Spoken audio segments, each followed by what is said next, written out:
Catherine Deneuve s'efface avec Johnny qui ont rendu Laetitia Hallyday folle de jalousie. Blonde incendiaire? Elle a quasiment disparu derrière ses nuages de cigarettes, depuis la mort de Johnny Hallyday en décembre dernier.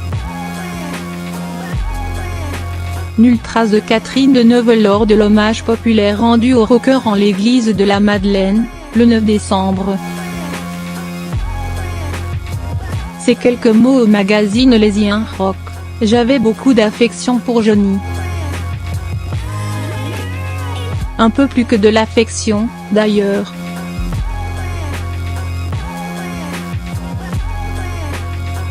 Et puis, plus un geste, plus une parole honorant le chanteur, malgré leurs près de 60 ans d'amitié. L'actrice a laissé le vent disperser cendres et souvenirs.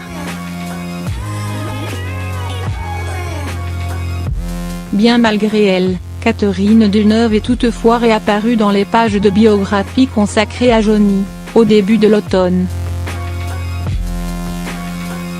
Ainsi dans Johnny Hallyday, ni Dieu, ni diable, en particulier, les journalistes Gilles Lott et Patrick Mahé reviennent sur la rencontre entre l'actrice et le rocker, sur le tournage du film Les Parisiennes, au début des années 60. Un épisode déjà raconté par Johnny à Gilles Lott, dans l'autobiographie Destroy qu'ils avaient signée à quatre mains, à la fin des années 90. L'idole des jeunes tombe immédiatement sous le charme de l'actrice, mais celle-ci est fiancée à Roger Vadim, réalisateur des Parisiennes. Cruel dilemme pour Johnny qui doit feindre d'en être amoureux devant les caméras, alors qu'il se consume encore de passion, une fois les projecteurs éteints. Lancé à tombeau ouvert sur une autoroute, dans le funeste espoir de se foutre en l'air façon Jeanne d'Arc, il ne devra son salut qu'à une panne d'essence. Et de conclure, le ridicule et le comique de la situation m'ont guéri définitivement.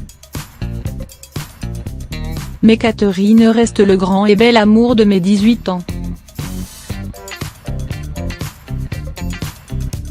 La tendresse et l'amitié sont restées.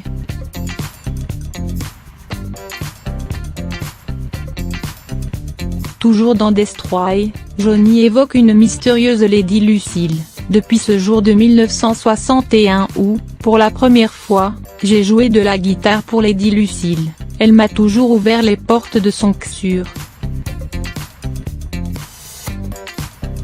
Quand j'ai rompu avec Sylvie, elle était là et quand j'ai voulu me suicider, elle était encore là et quand j'ai rompu avec Nanette Workman, elle était toujours là et quand j'ai rompu avec Babette, elle est revenue vers moi et quand Nathalie et moi nous nous sommes séparés, une fois de plus elle a mis du baume sur mes blessures et elle continue d'affirmer que je suis l'homme de sa vie.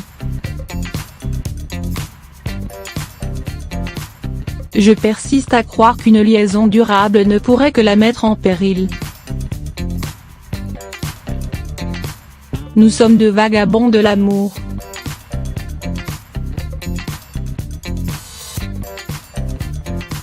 Je ne veux pas lui faire de mal.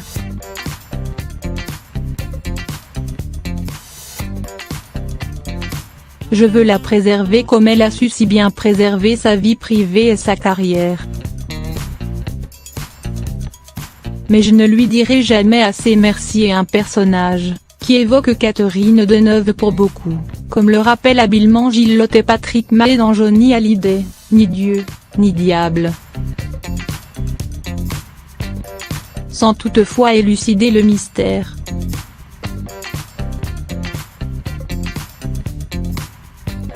Dans la balade de Johnny et Laetitia, Fayard, énième biographie consacrée à l'idole est publiée ce 21 novembre, Benjamin Lecoq n'évoque pas Lady Lucille, mais dévoile un épisode inédit concernant Deneuve, Hallyday et sa future épouse Laetitia.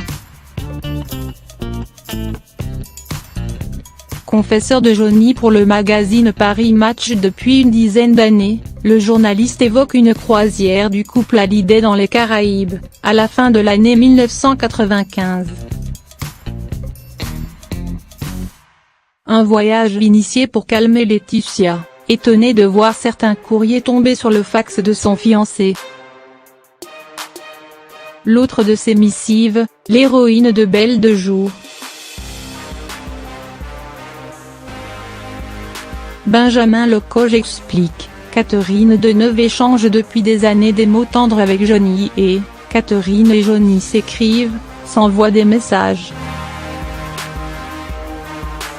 Ce qui est loin de ravir la fille d'André Boudou.